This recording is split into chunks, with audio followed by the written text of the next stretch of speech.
एक मोठी बातमी समोर येते। बारामतीत भंगाराच्या गोडाऊनला आग लागल्याची माहिती समोर येते। फलटण रोड परिसरात आगीचे मोठे लोळ पाहायला मिळतात। अर्ध्या तासापासून आग लागल्याची माहिती अग्निशमन दल घटनास्थळी दाखल झाले। दृश्य आपण पाहतोय पुणे बारामतीमध्ये भंगाराच्या गोडाऊनला आग लागली आहे। तर फलटण रोड परिसरात आगीचे मोठमोठाले लोळ पाहायला मिळतात। गेल्या अर्ध्या तासापासून आग लागल्याची प्राथमिक माहिती आहे। अग्निशमन दल घटनास्थळी दाखल झाले। आग विझवण्याचे प्रयत्न सुरू आहेत।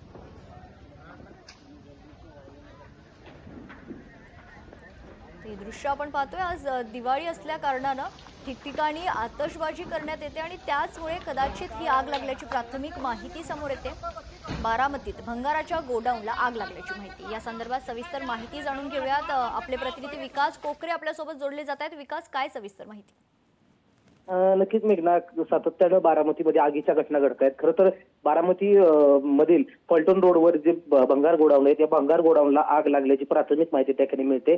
कारण फलटण रोडवरती आगीचे हे मोठमोठे लोट त्या ठिकाणी नागरिकांना पाहायला मिळाले। यानंतर कुठेतरी नागरिकांमध्ये सजगता आली। त्यानंतर नागरिकांनी बारामती शहरातील नगरपालिकेला कळवून त्या ठिकाणी अग्निशमक त्या ठिकाणी खरं तर दाखल झालं। मात्र सातत्यानं त्याच ठिकाणी अशा घटना घडत आहेत। यामुळे नगरपालिकेने देखील अशा बेकायदेशीर असणाऱ्या भंगार गोडाऊनवर खरं तर कायदेशीर कारवाई करणं खरं तर गरजेचं आहे। कारण मागील काही दिवसांपूर्वी अशीच घटना या ठिकाणी त्या भंगार गोडाऊन मध्ये घडली होती आणि मोठा स्फोट देखील त्या ठिकाणी झाला होता। मात्र असं असताना बारामती नगरपालिका नेमकी काय याकडे दुर्लक्ष करते हे खरं तर बारामतीकरांना पडलेला प्रश्न आहे। कारण बारामती शहरातील जे फलटण रोड आहे त्या फलटण रोडला अनेक भंगाराची गोदामे आहेत आणि यातील अनेक गोदामे ही बेकायदेशीर असल्याची चर्चा नागरिकांमध्ये आहे। मग असं असताना या बेकायदेशीर गोडाऊनवरती बारामती नगरपालिका का कारवाई करत नाही? कारण सातत्यानं आगीच्या घटना घडतात। आज ही आगीची घटना घडली आहे। आगीचं कारण अद्यापही अस्पष्ट झालेलं आहे। मात्र यामध्ये मोठं नुकसान या भंगार गोडाऊनचं झालेलं आहे। त्यामुळे बारामती नगरपालिकेने खरं तर याकडे लक्ष देऊन योग्य ती कारवाई करणं गरजेचं आहे। मेघना, बरं, धन्यवाद विकास आपण दिलेल्या सविस्तर माहितीसाठी।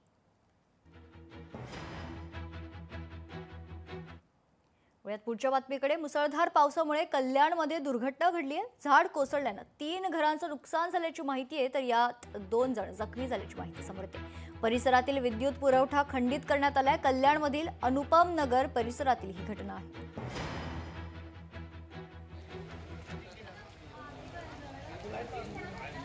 काय झालं, आम्ही पूजा करायला चाललोच होतो तेवढ्यात इजा हे चमकल्या आणि ते झाड आमच्यावर पडलं। माझ्या नवऱ्याच्या डोक्याला लागलं, बारक्या पोराच्या अंगाला खरचलं, हे मोठ्याला पण लागलं। आमची मागणी आहे की आमचं जेवढं नुकसान झालं तेवढी भरपाई द्या। आम्ही अर्ज पण दिला होता। आम्हाला इथे 30-25 वर्षे झाले इथे राहतोय आम्ही भाड्याच्या रूममध्ये। हा गणेश नगर एरिया आहे। अनुभवनगरच्या मागचा कल्याण पश्चिम मधला हा एरिया आहे।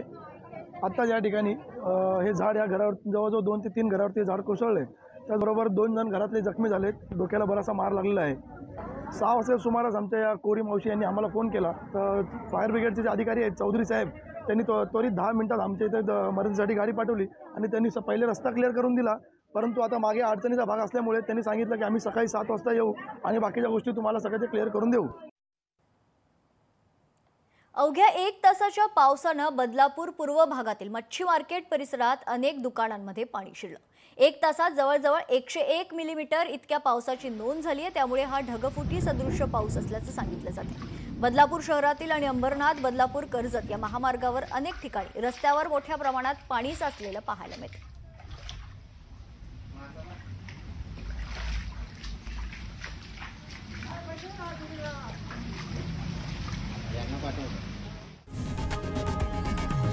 लोकशाही मराठी ऐका, पहा, जागरूक रहा।